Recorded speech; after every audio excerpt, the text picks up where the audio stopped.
Oh, shit, bitches. We're back. That's right. The full charge is here, ladies and gentlemen. What's up, y'all? Full charge is kicking it live with us on the Joe Rogan Experience. Yeah. Yeah. This episode is brought to you by 1-800-Flowers.com. And 1-800-Flowers.com has an awesome limited time Christmas offer. 1 dozen red roses and you get another dozen free. Oh, shit. Wow. That's 2 dozen red roses today. That's a strong power move. Like 2 dozen red roses. That's like telling someone you're really into Right. them. I know your last man gave you a dozen. Baby, I'm coming with 2. They're coming in fresh, slightly chilled. 2 dozen red roses for just $29.99. $20 off the original price. That's pretty sweet. It makes you look like a baller, and it's actually not that much money. $29.99 to look like a baller. Like 2 dozen red roses, like that's kapow. You're showing massive amounts of affection. There's going to be wet panties after that. Do you think so? Instantly. The full charge predicts wet panties. With wet just panties. Well, that's because you're the one who's been giving them flowers, right? Yeah, they know yeah. it's coming from the full charge. No, 2 dozen, that's double fisted. Pow. Kabam! Ping!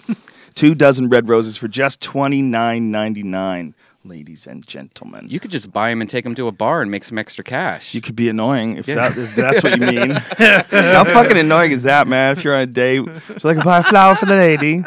Come on, that's such a cheap move. Yeah, but think of how much money If I you wanted to buy a flower, I would be at a flower store. Okay, I'm not sitting in a restaurant and someone comes up and tries to sell me bike tires, all right? If I wanted a flower, I'd be at a place that fucking sells flowers, not on a special date at a restaurant. I'm not trying to buy flowers, bitch. Yeah. The next level is bringing a bag of oranges up to the table. The fucking off-ramp shit.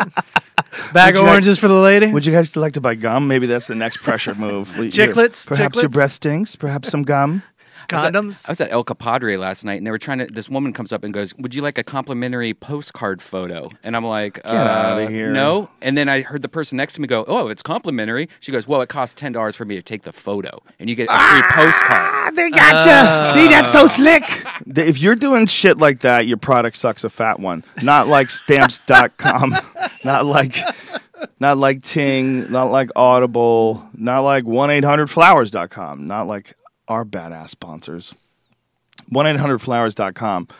That's 2 dozen red roses, just $29.99, and that's $20 off the original price. But this is only available today. Oh shit! Today, like just do it, bitch. Get on that Don't shit. be scared. There's a radio list. 1 day, 1 dozen red roses, get another dozen free. Available only today. Go to 1-800-Flowers.com. From your desktop or mobile device, click on the radio microphone in the upper right-hand corner and enter JRE. That's the code for this show. That's 1-800-Flowers.com and enter JRE, or call 1-800-Flowers and mention JRE. I like calling people, man. I'm not ordering things online anymore. No. I'm done. Yeah. I need to speak to humans. There's a disconnect, Yeah. right? I heard Yeah. Target just got hacked. Really? Yeah, I heard it on the news that if you've ever shopped at Target or online. or Oh, anything, no, you're fucked. They're going to steal your everybody. credit card numbers. Everybody. No, that is everybody. Everything's going through computers. It's just numbers and it's just fucking data. It's nice to talk to a person every now and then. Especially if they live in America. America. Yeah, it's really disconcerting. It feels strange. Not that there's anything wrong with talking to people from India. Right. There most certainly is nothing wrong with talking to people from India. But when you're on the phone with someone, you know they're not even in America. It's a head trip. Yeah. It's like, what, Dell? What did you do? Yeah. Why? Whatever companies do it. Like you're like, what are you doing? Why is it? These people are on the other side of the world in a sweat factory for Right. phone answering. It makes you feel like the company doesn't care about any of us. Not At the Indians, all. not us, not No, anybody. Totally feels like you're being put off. Yeah. But you got to think, like, how many knucklehead fucking phone calls? If you are running a computer company, say if you're selling Windows computers, Yeah. and you got a customer service line, just stop and think about the fucking numbskull questions your friends have asked you about their computers. Like, you know that one friend that didn't get a laptop until he was 30? And he's Right. like, all right, I'm getting in. And then he starts asking questions. Yeah, there's something wrong with my video drive. Like, oh, there's something wrong with your video drive? Yeah, that makes a lot of sense. How fucking where were you living? Where were you living that you didn't understand a computer? What's cut and paste? What am I supposed to do? I had to do that with Gateway, man. That was the worst. Yeah, you did that. So what I was thinking is that job is, that's like nobody wants that. No. That's the reason why they pawned it off. After a while, they're probably like, fuck it. We can't do this. This is ridiculous. We can't really give advice. You give real advice, these motherfuckers will never get off the phone. They can't figure out anything. They don't know anything. There's too much to do. I got to come to your house. I'm going to sit down with you for hours, and you have to be interested in learning. Yeah, that's the tough part. If you're starting from scratch now, fucking too much, man. We've adapted all of our skills in searching and clicking and pasting and control C-ing and control alt deleting, and we've been fucking hitting keyboards for so long. When someone's never done it and they're like looking for the Y, and you're like, oh Christ. I'll come back tomorrow. It's like those new pop machines that they have where you can choose all the different flavors, like Coke Grape, Coke Orange. I was behind an old couple last night at Boston Market, and it took them like 10 minutes just to pour Coca-Cola. Jesus Oh Christ. man! Well, they're used to places where they There's actually too many do it for 'em. options. Yeah, There's too many options. Ah! they're from a generation where they ordered a Coke and then someone brought it to them. Right. Well, you didn't have to work at the restaurant They as made well. They made the Coke at the place. Let's just get through these sponsors real quick. We're also brought to you by Ting. If you go to rogan.ting.com. If you never heard of Ting, Ting is one of our favorite sponsors because it's the only one that we have, other than Squarespace, that I think I've never heard anybody say a single negative thing about it. Everybody who's used it loves it. Guys that are on the podcast regularly, like Chris Ryan, he used it, says it saved him money. They say that 98% of people would save money with Ting, and that's what it says on their websites because they do mobile differently. What they mean by that is that, first of all, they don't have contracts. You don't have to be connected with them in a way that it makes it really uncomfortable to get out of it. What they have is real straightforward, no nonsense cellular service that's available on the Sprint network. They buy time on the Sprint backbone. So you're dealing with a really high-end cell phone signal. You're dealing with, 4G. You're dealing with the top Nokia devices, the top Samsung devices, all the badass Android devices, all the big screen ones. That's what they sell. And you can bring them over from Sprint as well. If you have phones for Sprints, particularly even iPhones, the 4 and the 4S, you can bring them over from Sprint. What they're trying to do is give you a no bullshit cell phone service where they don't have to rip you off. They charge you a decent rate for an excellent service, and everybody's happy. It's just an ethical way to do business. It's an interesting approach, and we've had nothing but positive feedback from the people that have used it. And I know Brian saved $100 or something when he's in. What was it? How much did it save? I save $100 every month using my Ting. My bill last month, and since I got this Galaxy Note 3, I've been using it like crazy. And my bill last month was $27. You can buy 6 dozen roses with the fucking money you saved. And then sell it. Sell it. Flip them roses. Flip them roses. Yeah, Ting. That's confusing. Ting has the phone that I'm using right now, which is the Samsung Galaxy Note 3. It's fucking amazing. I'm so into this phone. Yeah. I've never had a better phone for like doing everything. Like going You online. showed me that. Yeah. It's just so big. It just makes me like look at like iPhones look like toys now. Yeah. It's such a rich experience. Like if you go to a website, you almost get a real website. Right. It's like you're moving it around. Shit fits in my back pocket. Ting has that. They also have the Galaxy S4, which is another really pretty dope Samsung phone. They have all the best of the what it is off the Sprint network. All the best phones that you could get. Like it was the Nexus 2. What was it? There's a bunch of Nexuses. Yeah, well, the Galaxy Mega Black also. They have that Mega phone, which is even bigger than the Note, I guess. Oh, they have that crazy thing? Yeah, they have that. I think it's bigger. Well, you know what else I have? I have that HTC One. That is also another excellent phone. That phone is beautiful, too. Like, the build quality, it's all aluminum. It's pretty sleek. That's that one on the far right. Yeah. That's badass. Nice. That's probably the right size. I always say that people, like, my phone's probably too big. Like it's 3 months from now, I'll be like, what am I doing with this big fucking stupid thing in my It's pocket? like an iPad. Yeah. I'm starting to not like this flap as much. Like The flap's annoying. Yeah, because I don't like the book. Yeah. I think I'm going to go back to a regular case. Yeah, me too. Yeah. Because it seems like you have to hold it weird. It doesn't feel like you can grip it or What do something. you got? You got a mirror in the flap? I So when keep Red my keeping Red Van handsome. I can keep my powder. Yeah. Open it up. Imagine if there's like a little lip balm there, a little thing you unscrew.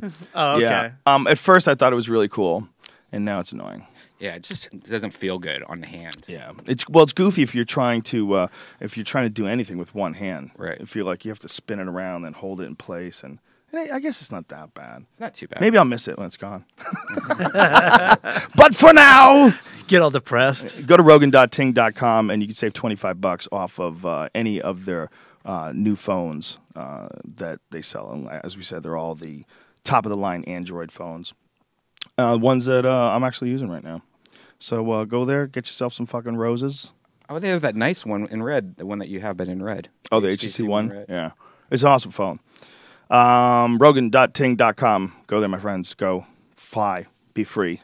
And enjoy cheap cell phone service from an excellent provider. I shouldn't say cheap. Inexpensive. People don't like cheap. No. They like inexpensive. Learn that, Phil Charge. This is called advertising lingo. I'm trying to school you, son. It's a bargain. It ain't cheap. It's a fucking bargain. We're also brought to you by Onnit.com. Onnit is ONNIT. And if you've been paying attention to some of the more recent things about vitamins, there's a fascinating blog that Aubrey put up over at Onnit. Vitamins, there's all this debate about whether or not these new studies showed vitamins to be dangerous or to be ineffective, and the study is actually really pretty limited. I was kind of shocked that they would make the conclusions from this study that they made, because what the study showed was, first of all, people who had already had heart disease, and these are very minimal doses of synthetic vitamins too, and they showed people with heart that had already had heart attacks, like recovery from heart attacks, people showing a cognitive decline. And I forget there was one other one, but the idea behind it was that they were showing that vitamins were just not effective, and that because in these 3 cases that they're stating that they didn't show a positive impact using what are essentially synthetic vitamins. The best way to get vitamins, for sure, is from food. But if you want to get high-level nutrients, like really high levels in your body, to the point where it's affecting you in positive ways, like with a nootropic or with vitamin B12 when you're exercising, to actually get that all from food, holy fuck, you have to eat a lot of weird shit. A lot of planning. Too. Yeah, this like the idea that these vitamins don't work is silly. There's a reason why everyone knows vitamin 12 gives you energy. It's because it's universally accepted. If you take a shot of vitamin B12, if they give it to you intermuscularly, it has an impact on your energy. There's no doubt about it. When you work out, you feel like you have more energy, more gusto. You have more vibrance to you. That's a pretty important discovery, that a vitamin gives your body more energy to push hard. But it does. It really does work. Like B12 is about as rock solid science as it gets. There's a reason why these things have all been isolated. Like, they know what the effects of these things are. And there's a gang of studies that showed different improvements in people that had taken vitamins for infectious illness, for mood and stress, cognition, work stress. They even did a study on juvenile delinquency. They showed an improvement in juvenile delinquency. Yeah. And the lack of it if you give the kids healthy vitamins. Well, I read something that mostly people that commit suicide are vitamin deficient. And I don't know if vitamins can help you with that, but that says something right there. I mean, it makes you really unhappy if you don't have all your vitamins. There's no doubt. I think a lot of people with the average American diet are vitamin deficient. And it's way better to get your diet in order and then supplement. It's way better. But I don't think there's ever any wrong reason to supplement as long as you're getting good vitamins and nutrients. And that's where it gets weird because all vitamins are not created equal. So when you make like an irresponsible statement where you're like, case closed, vitamins don't work, like that's really silly because your actual studies, they didn't prove that at all. And in fact, it does work. There's a reason why they know that scurvy is cured by vitamin C. Like it's a vitamin C deficiency.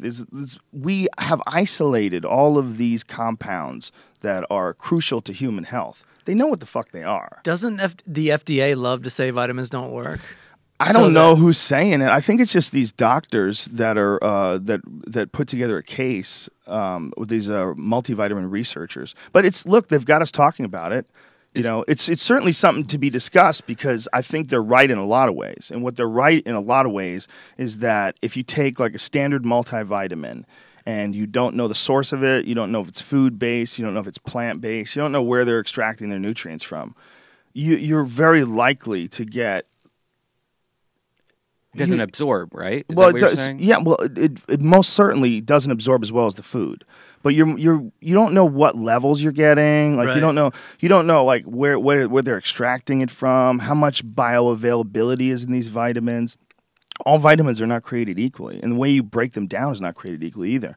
Like those one-a-day things, the little blue tablets, they famously find those fucking things in the bottom of those porta potties. People shit them out, and they see these little blue bullets. No way. Yeah, I've read it online, so it must be true.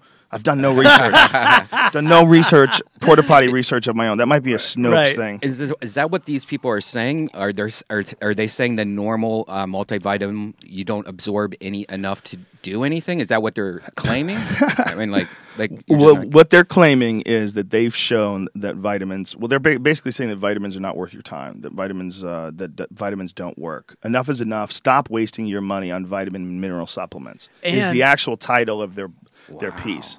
They found that most people that use porta potties have diarrhea. Well, that's crazy. They would say gets that. out of there quick. It's like a little raft ride. You also don't use it unless it's an emergency. Yeah, it's like a log roll down a raft. Woo!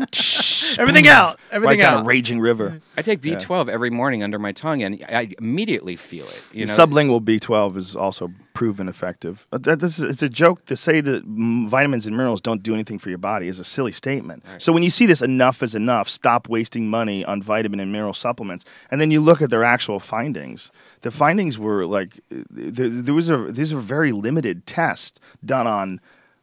They were male physicians over 65 showed no improvement in cognitive decline using generic multivitamin supplementation. Okay. That's one thing. It's male physicians over age 65. Okay. Right. All right.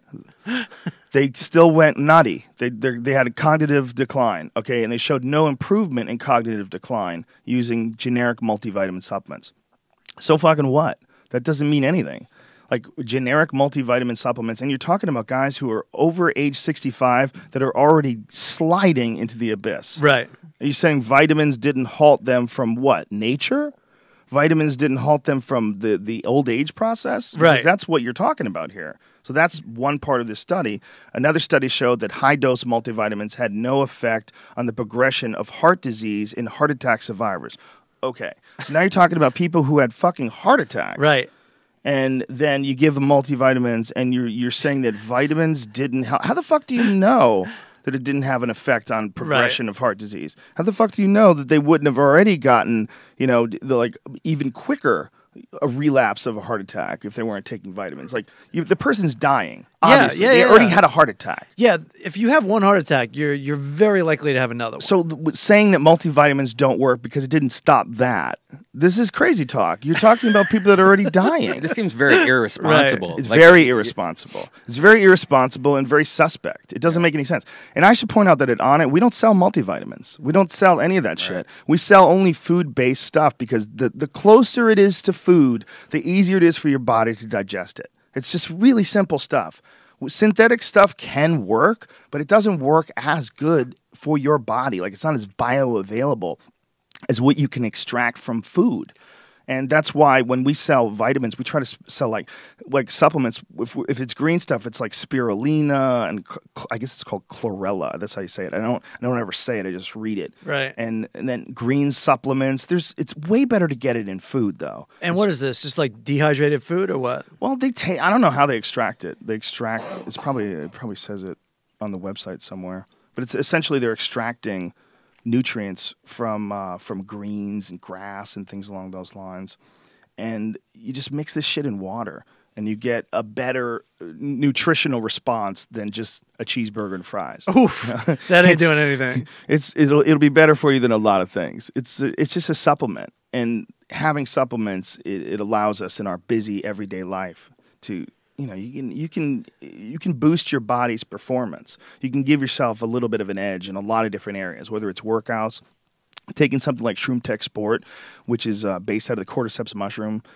It's been proven that the cordyceps mushroom has a really positive effect on your body's ability to process oxygen.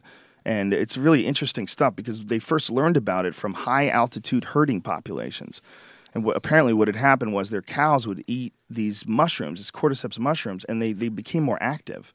And they were noticing that they're more mobile. Well, they're more active. They're moving around more. And they pieced it together and figured out that this is a mushroom that they were eating. And when they were eating this mushroom, that's when they started to have this response. So that also is mixed with a very bioavailable form of vitamin B12. And it's an awesome supplement to take about an hour before you work out.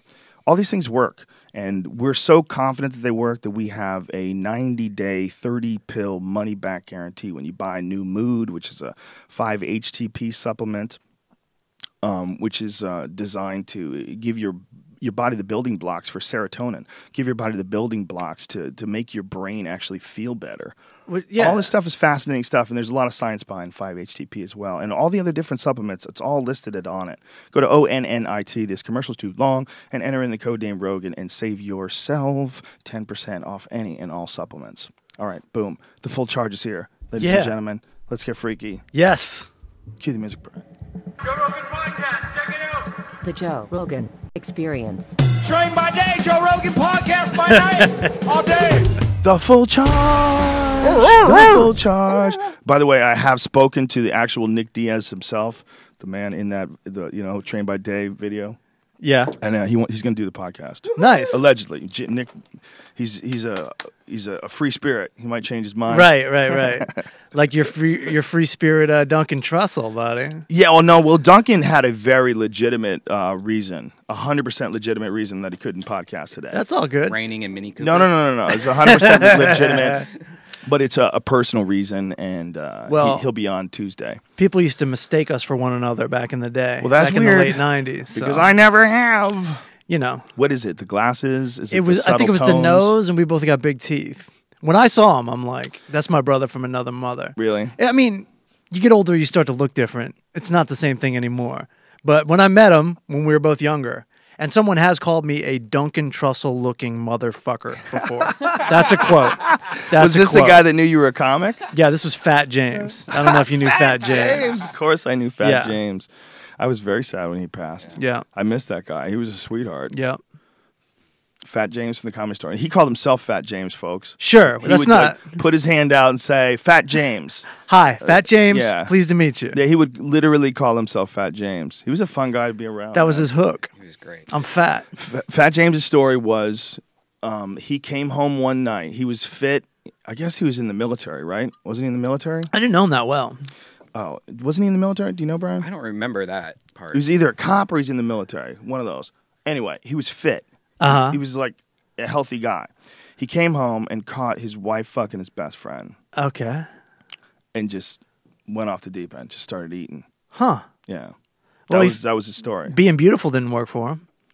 I mean, his wife cheated on him. Well, I don't know if it was ever beautiful. I don't know how beautiful... Dude. What its potential for beauty is. He was a good guy, though, man. He was a really good guy. Yeah. He was a fun guy. Always around the store. He used to... What did he do back there? He worked for the store. He worked for a while, the door right? for a while. He had that East Coast flavor. I'll tell you what, dude. He was fucking funny on stage, too. Yeah. I saw Fat James have some funny sets. He was ridiculous.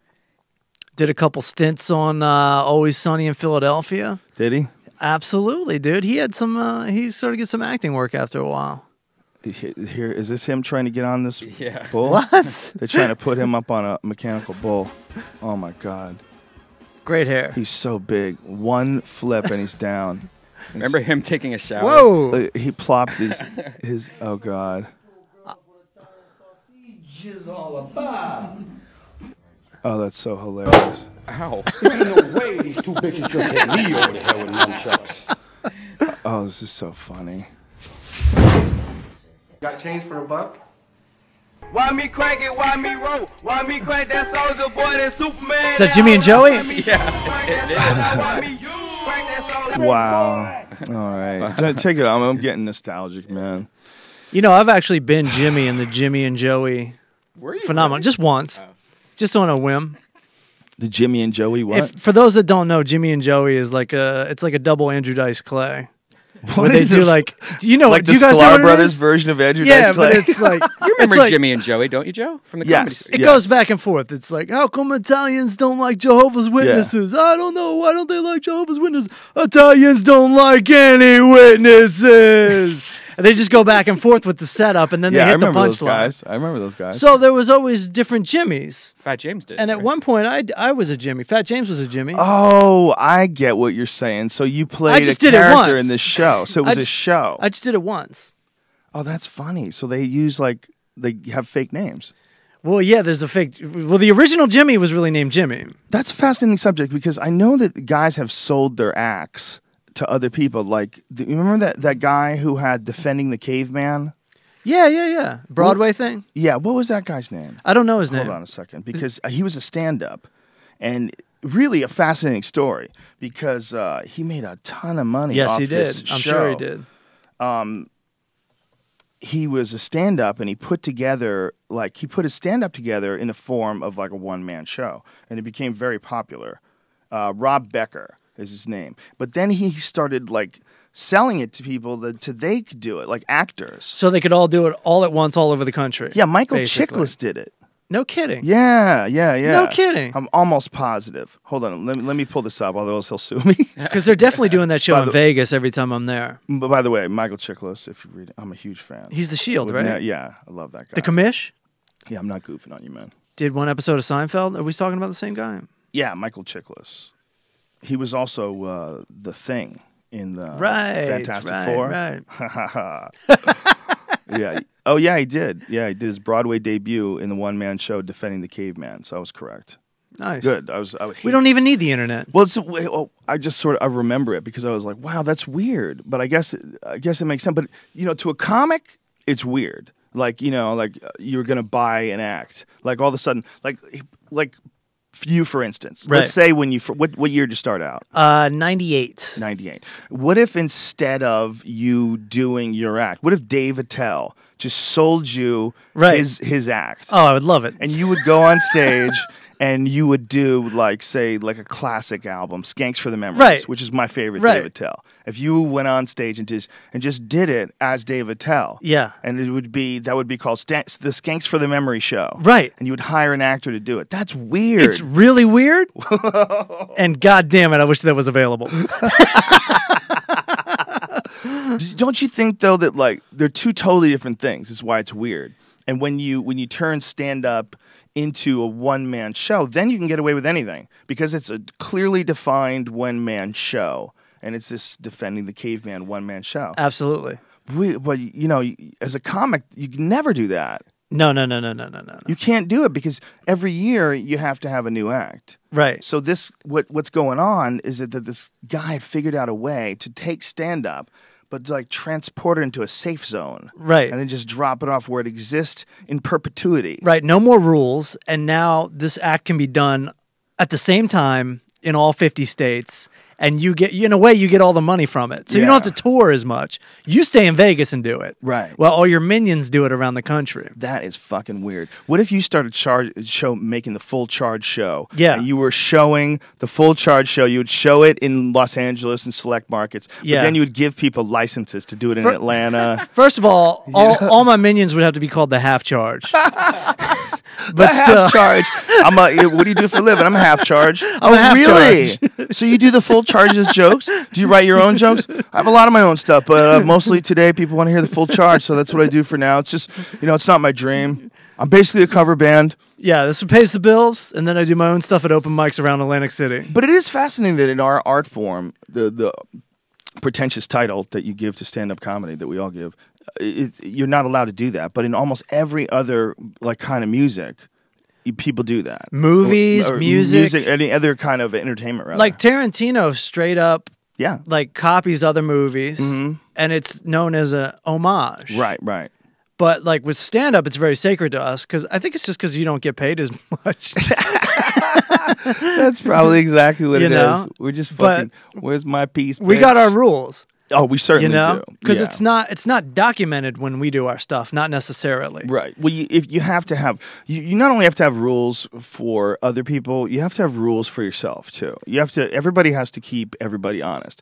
Because the idea of creativity and the idea of originality and unique thoughts and the origin of thoughts, it's pretty important to us because it's all we have. Right. All a comic has essentially is what he's created in his own mind and then put to paper or keyboard and then transfers to the stage. That's all you have. Right. As a comic, that's all you have. You can jazz it up and dance with it and do all kinds of shit. But if you don't have the raw material, you don't have anything.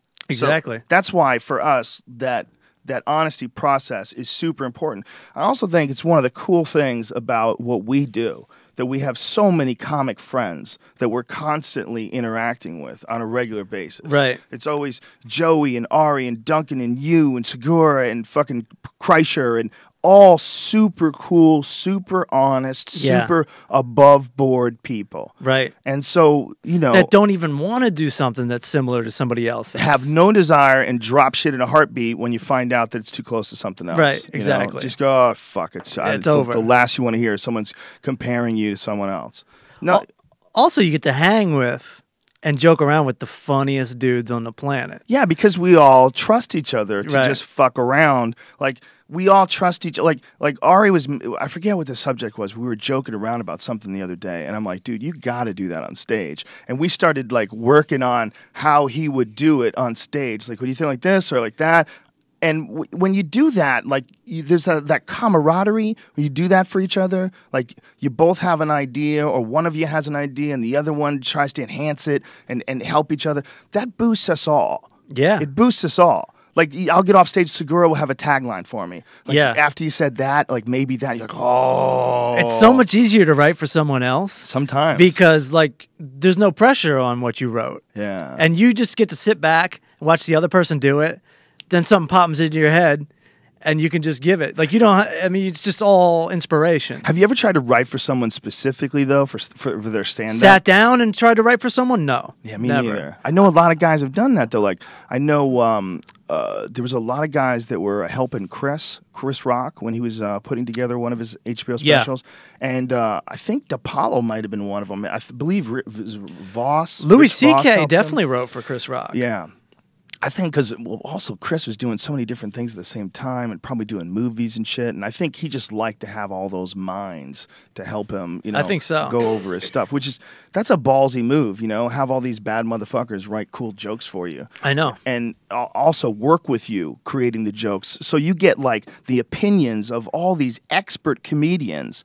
I mean, that's a real ballsy move because a lot of comedians don't want to be judged on their performances. Right. But when you're bringing in guys like Louis C.K. to write for you, you're going to get the real deal. You're going to get, it's going to be the most honest assessment ever of the material. Right. And a bunch of masterminds gearing it together and putting together this perfect masterpiece of comedy.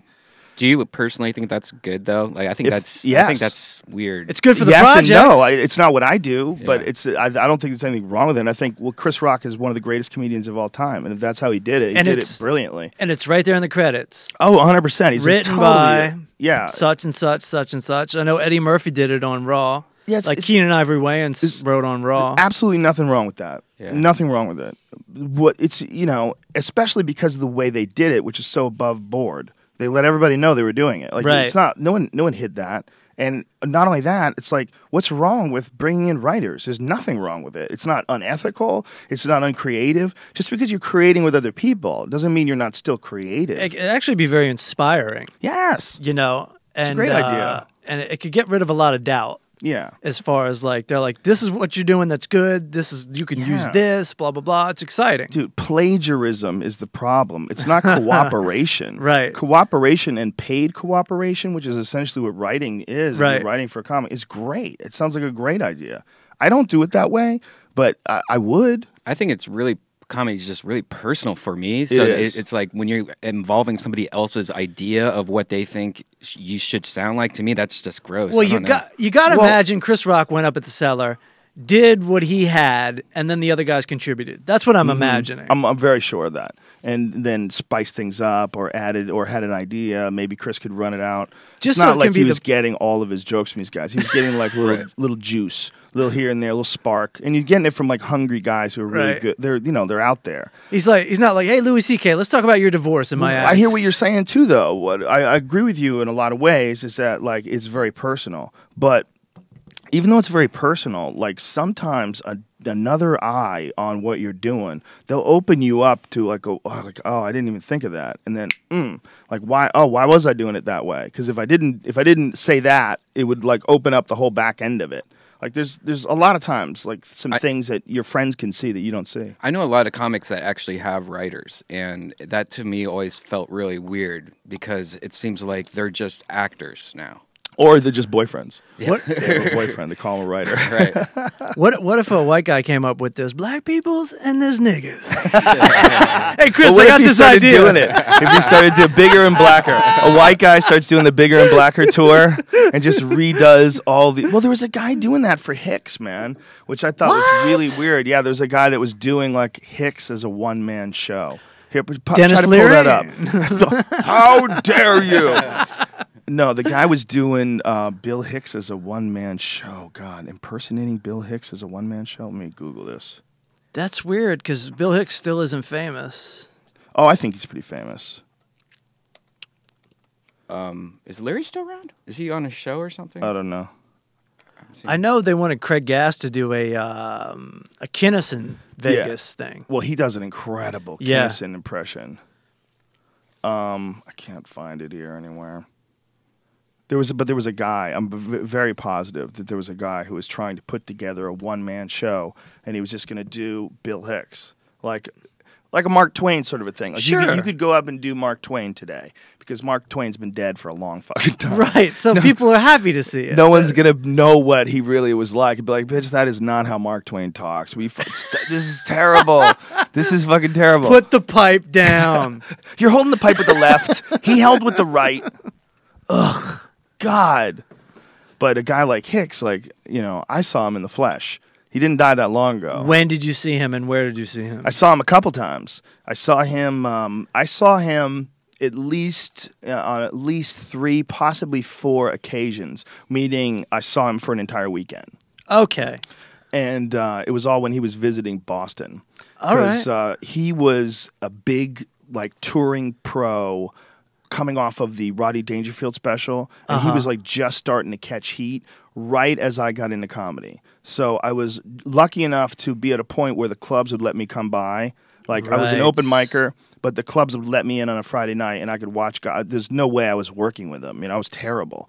But they would let me come in and watch them. The Comedy Connection, the way they ran it, and Nick's and all those places in Boston, it was so cool. Because they had great comics would come in every weekend. You'd have guys that would come in like Dom Herrera. I saw him there. Right. They would all come and have a big name headliner. But they also had this insane community of really great comedy around there as well. Right. And the way they did it is because they super supported open micers, super supported the new talent. They knew that new talent is what becomes headliners one day. Right. And you have to nurture it. And they were big about that. So when a guy like Hicks was in town, they would tell me, you got to see Hicks. And Paul Barkley told me, he was like, you got to see this guy. He's fucking tremendous. I go, that's the guy from the HBO special, right? And he's like, yeah, but you got to see him. Right. He's on another level. And then I remember seeing him for the first time and going, whoa. Guys say they don't give a fuck. But they give a fuck. Everybody gives a fuck, man. I always give a fuck. I do. I give a fuck right now. Yeah. I give a fuck when I'm stumbling through a Squarespace commercial and I can't get my fat tongue to work I right. give a fuck at the supermarket. I don't want to look dumb. Bill Hicks did not give a fuck, man. I'm Really? telling you. I saw the first guy in my life that honestly didn't give a fuck on stage when I saw him. Because the first time I saw him, I saw him twice in the same time period. He was at the Comedy Connection, and then he came to Nick's like shortly thereafter, and I got to see him in both places. The Comedy Connection was pretty fucking fascinating, but when he came to Nick's, he went on after a guy that was doing like impressions of different cartoon animals smoking pot. Right. He had literally had cop donut jokes. I mean, he was the guy who we went on before was a funny guy. It wasn't the same style of comedy by any stretch of the imagination. Right. It was a terrible setup for Bill Hicks because it was all like really dopey, Right. bass, shitty comedy, right? All right, Hicks goes on after him and just eats fat piles of shit. Just giant plates and plates of shit. And it's by the end of the show, there's maybe 300 people in this place, maybe let's say 250. There's maybe 50 left at the end of the show. Right. He's walked the entire crowd except for 50 people and me, Greg Fitzsimmons, and like 3 or 4 other local Boston comics that I can't remember the name. Right. And we were fucking crying. Right. He didn't give a fuck. He was doing his bits as if he was killing, and they were all dying. Right. Everything was dying. Right. The crowd just did not bite, except for this small core people that were in the back that were howling, and the comics. Now, I just worked with somebody recently in Indianapolis who's been around for a long time, and he said Bill Hicks had a lot more dick jokes than you think. Oh, yeah. Well, he used to joke around about it. Right. He'd spice up, any other topic. He'd just throw dick jokes in between them to keep people interested. Right. He would joke around about, having to do that. Right. Don't worry, but folks, dick jokes are coming. I've heard that. Big, fat, yeah. Yeah, I've heard that. I mean, he was a fascinating comic to me because he represents. I've had arguments with Ari about him because Ari doesn't think he was funny. Yeah, Ari's a funny guy, but he's honest about it. He tells me, he goes, "It's not funny." He's like, makes really good points, but he's not funny. Right. What I disagree. I always laugh at him. I laughed at him when I saw him in '88. I laugh at it now. But what I think he represents is the first guy that started looking at what you talk about on stage completely differently. Like he started like Young Man on Acid, like that whole bit about what about a positive drug trip? Right. It was like really powerful, like it was non bullshit talk. Right. It was in a way, it was like when he was doing like certain bits, he wasn't just doing a bit. He was doing a bit that plants a seed and gets you thinking about a subject differently because he's mocked it so well that it whenever you try to seriously bring up the war on drugs after you've heard Bill Hicks talk about it, you seem like an asshole. Right. Right. He just had it was a fascinating way of mixing ideas into comedy in I think the most powerful way since Lenny Bruce. I personally think he's the most powerful at it because his impact is felt by, I think, a different era because of YouTube and because of the videos and the audio that's available. The Lenny Bruce stuff, if you try to go back and listen to it now, it doesn't really hold up anymore. Right, it's weird. It's so you can dated. tell why it was groundbreaking at the time, Yeah. but now it's just like, huh? Yeah. It's very like beat poet, very like rambling. Hicks was on a totally different level. And Hicks did in the 80s too, when there wasn't really a need for that. Yeah. You know? It was the Reagan administration and the Bush 1 administration, and people were getting by on who squeezes the bottom of the toothpaste. Yeah. And no disrespect to Seinfeld. I can't believe. Where is that song? What's the deal? I can't believe. Whenever I think about Bill Hicks, I just can't believe he was dead and gone at 32. Yeah. That blows my mind. And when Yeah. you're talking about that acid joke, Mm-hmm. that's on tape on Dangerous when he was 27. It's a brilliant That's joke. insane. Yeah. I that is mean, insane. I don't want to show you tape of me when I was 27. Well, you don't want to see tape of him when he was like 17 because he was funny when he was 17. I know. He was going up at the fucking Houston Annex when he was 17 and was good. I know. And he was clean and clean as far as like his delivery was clean. It was really good stuff. It wasn't the embarrassing shit that would represent you or I. No, he would get lost in just based on the documentary that just came out. I saw a couple years ago. He would get lost in characters of his family, and like he was just crazy funny. Wow. And like he was just as good as the guys that were twice his age. Fucking pancreatic cancer. Crazy fucking disease. That's a bad one too, allegedly. How do you get that? I don't know. Well, a lot of it is cigarettes. A lot of people believe that there's a correlation between cigarettes. Pancreas is a thing you can remove, right? It's like does nothing. No. It does nothing. Like my body has extra parts, right? No, what's can the I thing just that take it out and I'll be lighter? Brian's education is based Appendix. on Operation, the board game. Appendix, right?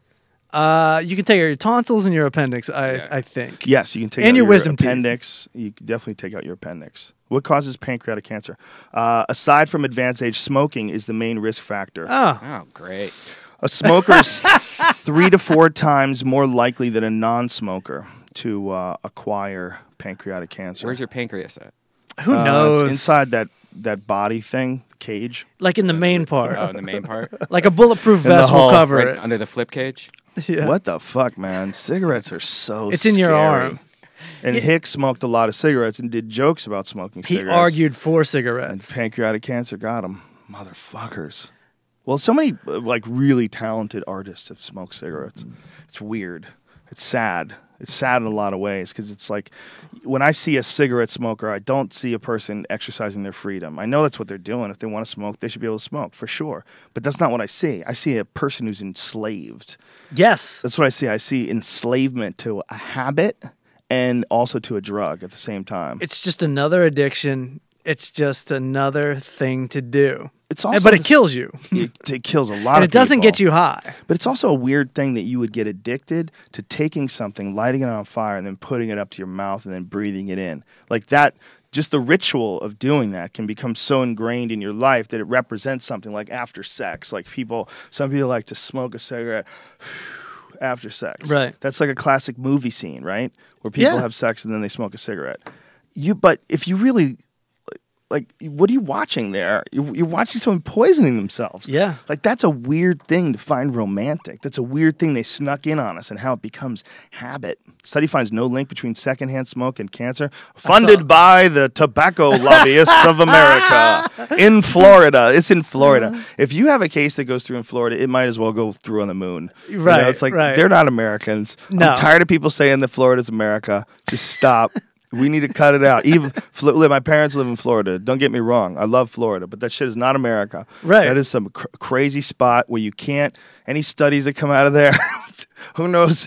Who knows what kind of coke they were on when they made that study? Well, you can't Nicotine even and trust them to e-cigs. vote, right? I mean, that's Yeah, all that- fucked up. That's too. interesting. Yeah. Nicotine and e-cigs tobacco linked to heart disease. Well, nicotine speeds up your heart rate, doesn't it? Yeah.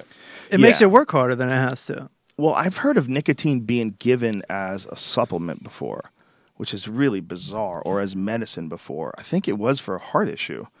Let me find It's it. just like anything else. In small doses, every once in a while ain't that bad. But a pack a day delivered through fucking cancerous smoke, it ain't so hot. Yeah, well, a lot of stuff is like that, man. We were talking yesterday with Shane Smith from Vice about that Colombian devil's breath.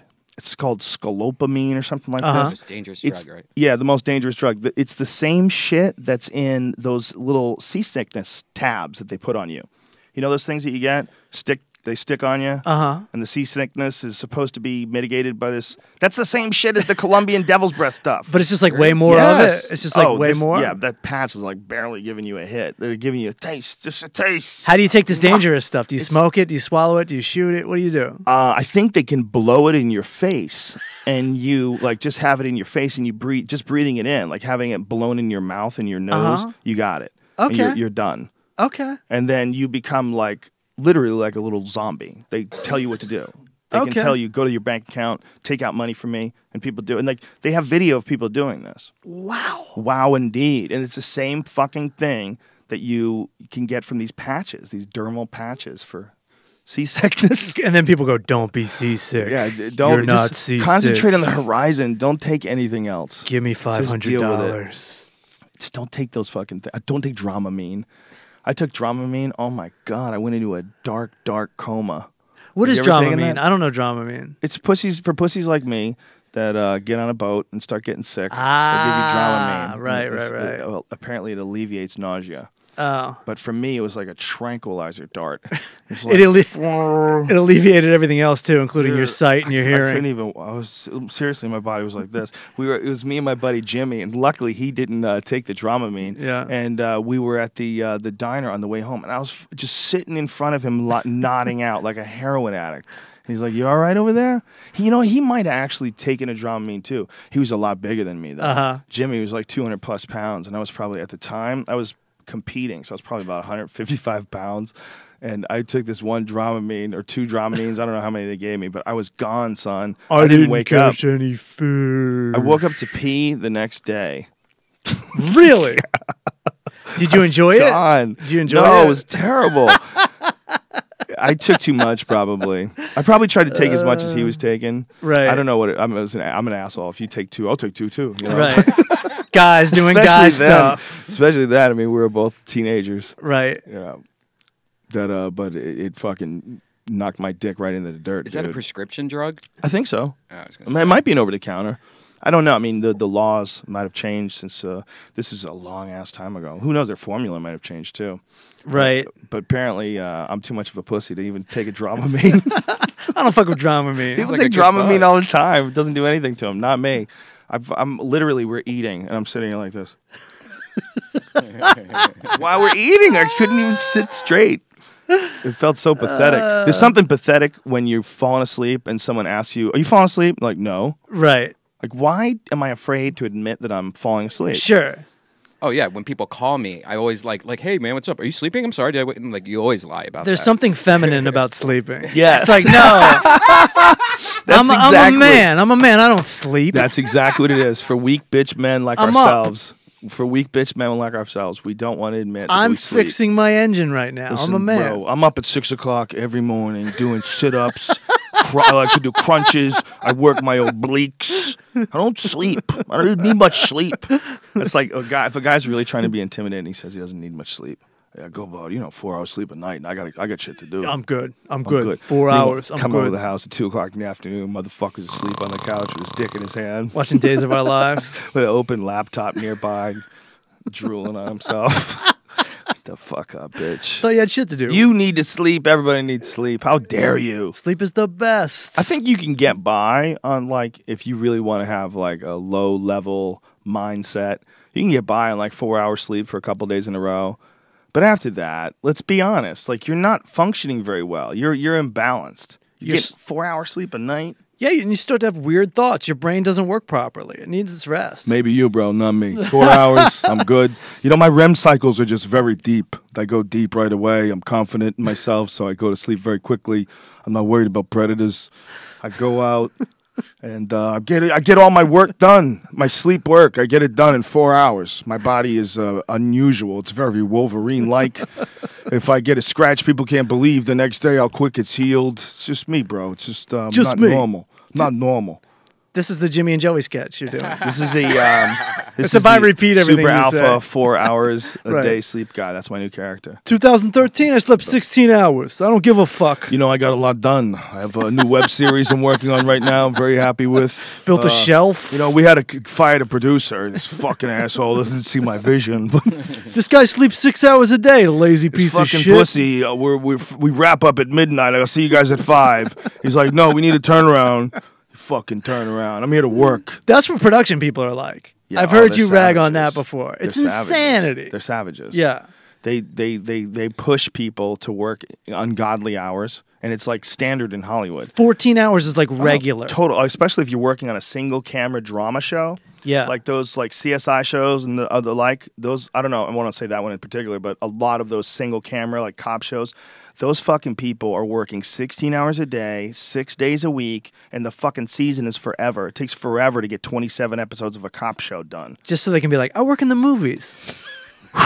It's crazy. It's for I know. folks that work on sets. It's like there was a show that I did, this hunting show that I do. And when you want to talk about people that work hard, there's a show Meat Eater, and the dude who hosts it, his name is Steve Ranella, and he's got these guys that work for him. Specifically, this guy Dan Doty and Mo, who's the director, and these fucking guys are working 16 hours a day on the top of a mountain somewhere. Jesus Christ. Freezing their asses off in a fucking tent. And this is what they do every week. Every week they're flying to fucking Mexico to hunt a buffalo or flying to the Swiss Alps to go kill some crazy sheep or something like that. Right. They got to kill animals and eat them Yeah. on top of all these hours. Well, they don't have to do that. They don't sometimes. Like sometimes they don't get an animal at all. Really? But the thing is, like these guys that are working like behind the scenes, like the cameramen and stuff like that, the guys that are carrying shit, like what a fucking hard gig, man. I know. You know, to be expected to work like that, like wow, you got to find some special fucking people that are willing to work like that. Right. Camping, we're gonna go. I don't get to stop work. Like there's no stop work. Right. No, you're working. Right. You fucking work while you're there. When you're not working, you're sleeping. You get up and everybody works again. No insomnia in production life. No, you're not allowed to. And they knock out the 40-hour work week in about 2.5 days. And the Adderall flows like hail. It just falls from the sky. And dudes just pick it up and just stuff it into their mouth. Is there a lot of that? No, I don't know. I'm just guessing. I would say that if you were working on a set of like a show that was working like crazy hours all the time, you probably need at least a strong energy drink habit. Coffee don't cut it at that point. Coffee don't cut it. Especially if you're not working on something for you, all right? If you're working on the Matt Fulchiron experience. Kaboom. I got energy. You know what I'm saying? Like you have a chart and you're plotting your future takeover. You know what I'm saying? I know half charge. You're figuring out how you're going to set up these one-man shows. Yeah, around the country. And keep your comedy in a time capsule and have all these people become the half charges. You're going to be fine. Right. But if you're working on like that 70s show or something like that. Yeah, Housewives bad example, of Beverly Hills. But, right. You know, some ridiculous show. Yeah. Some show where you don't give a fuck about the outcome. Right. It's just a job. And you're there all day. And you're there all day. And you get to see whiny actors throw hissy fits and throw fucking scripts around. Right. You get to see the weirdness between the crew and the actors. And, oh, fucking Christ. Christ. Oh, shit. The amount of time invested, put in all that. I know. It's crazy because a regular person has a regular job. Like, you know, you work 9, you done 5, maybe you have some extra things you have to tie up before you leave the office. You're out of the office by 6. And like that's a lot of time. And let's be honest, there's some YouTubing in there. Yeah. There's some office gossip in there. Let's be honest, that's all your fucking employee really deserves. Right. Your employer, rather. Your employer doesn't deserve your 100% of your time. Your life. You know what? Because it's your life. That shit's ridiculous. To have a job that like sucks you dry for 16 hours a day, it's almost like you. It's obviously I believe that people should have the free will to do whatever the fuck they want. Right. If they want to pursue that sort of a life. But if it's not something you enjoy doing, that's a really dangerous place to put your brain. Right. The fact that, okay, this is what we do. We do stuff that sucks for 16 hours a day where you hate it, and then you get to be free. Some people don't want a life or don't want their own thoughts, though. Is that what it is? Some people like to keep themselves busy. Well, and there's a little bit of that in stand-up comedy. It's like, I don't want to do Valentine's Day. I got to work that night, honey. Well, I understand what it is as far as like the production budgets and getting things done. If the days take longer, it takes more time, costs more money. And so in order to fit things under budget or fit in their budget, they have to work these long hours. You know, that's just what they do. Right. And that if they don't get a 12-hour turnaround, like they have to pay penalties and they pay meal penalties and all these union penalties that they have to pay. But at the end of the day, it's like, why is everybody choosing to work so crazy? Like, I don't know. At the end of the day, I understand you save a little money this way. I get it. Is there another way? There is another way. It's called shorter hours. Woody Allen does it. Does he? Television does it a lot of times. Oh, fuck yeah. Sitcoms do it. Yeah. By the time News Radio was in its like 5th season, we only worked 3 days a week. Nice. Yeah, we had done 2 days a week. We had done one day where we got the script, and as we were going over the script, we would block and like mark where the scenes were going to take place. Yeah. And then so we'd rehearse it, go over it, do one run through, and then film it the next day. Did you really enjoy doing that show? I really enjoyed doing that show, but I don't think I would really enjoy doing another show. Gotcha. Unless it was like that. Right. You know, like that was a really weird show because that show was. I don't know how it is on most sitcoms because the only other one I've done is Just Shoot Me. I did one episode of that. Uh-huh. And I did one episode of Mad TV. And I didn't really do much other than that. But when I was on news radio, they let us ad-lib like almost every scene. That's awesome. Like almost every scene, there was something that was changed, something that was altered, something that was, that one of us came up with on the fly. And most of the time, orchestrated by Dave Foley. Like Dave Foley would take the script, and then he was sort of, it was an ensemble show, but if anybody was the lead, it was Dave Foley. Right. And it was Phil Hartman who was the big star. And then, Dave Foley was, kind of like, I always felt like he was like an uncredited producer, really. Right. And he would like orchestrate like a lot of the scenes and come up with fantastic lines for them too. He's a really fucking talented guy. And of all the guys that I think don't get appreciated enough for being fucking unbelievably hilarious, one of them is Dave Foley. He's just a sweetheart of a guy. Like always has been. Right. Always been like the nicest, kindest guy. And really, really, really fucking smart. Really fucking smart and really fucking funny. Just such a cool dude. Always was.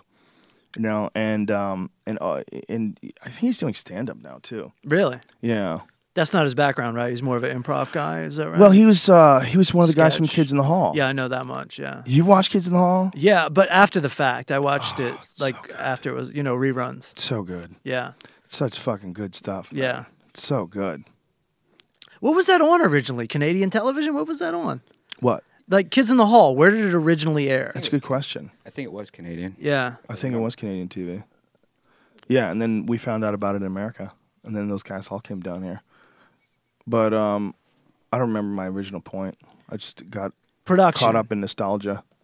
Production is insane. When you were asking me, that was what it was. You were asking me whether or not I enjoyed doing it. I said I enjoyed doing it, but the way it was done was so wild and crazy. Almost after every filming, everybody was getting hammered. I had more drunken moment talks with like Maura Tierney and Dave Foley than any other humans in my whole life. That's awesome. We had these like crazy, and especially for me back then, like such an emotional mess. Really? Yeah, because I was my late 20s. I had just gotten into stand up.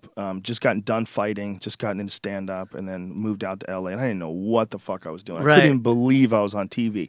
2 years ago, I was broke as fuck. Right. Barely getting by as a comic, and then all of a sudden I'm sitting here with Dave fucking Foley and Phil Hartman, and we're going over the lines of the show we're on. I'm like, what? Didn't make any sense to Right. me.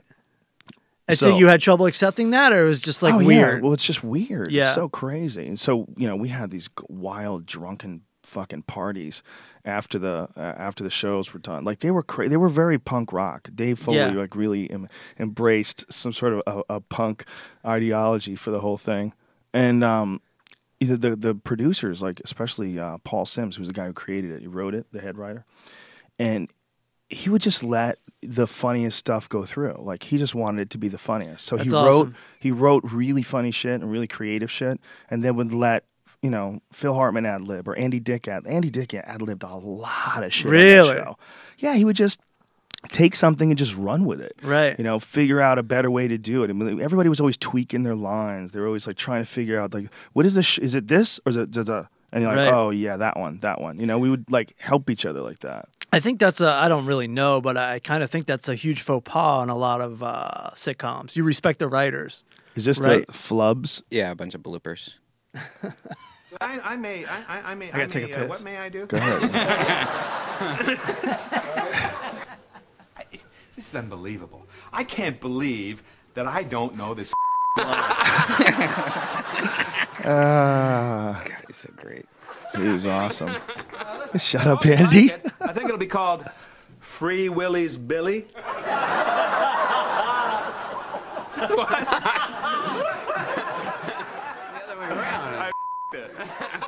Free Billy's Willie. Phil Hartman. Supposed to be Free Billy's Willie. God, I remember that. So crazy. I remember that flub. You never That was heard funny. it before. we what? I don't know. Oh, that's even worse. Yeah. That's for freaks. Yeah.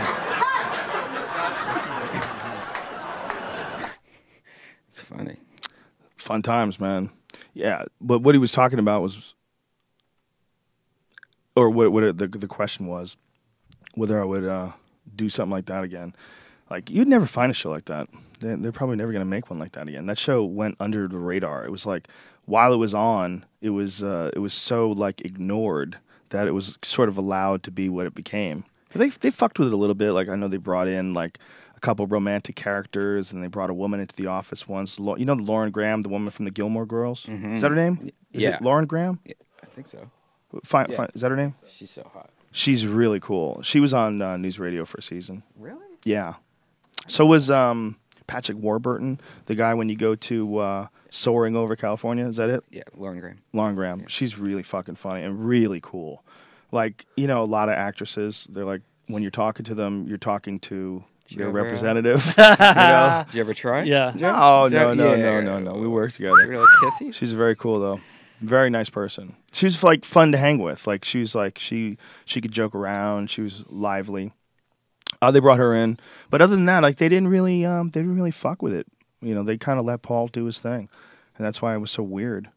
Unless you get a show like that, no. Because once you do a show like that, you realize like that's like I went from a show before that I did a show on Fox called Hardball, and Hardball was this like really bad show. Was it about a baseball? It was terrible. Fucking terrible. And there was a mascot that was a big baseball and stuff? And the show was awesome and got destroyed. Okay. The guys who wrote it, Jeff Martin and Kevin Curran, I believe, they were writers from Married with Children. They were writers from The Simpsons. They were really funny guys. Yeah. They were really good.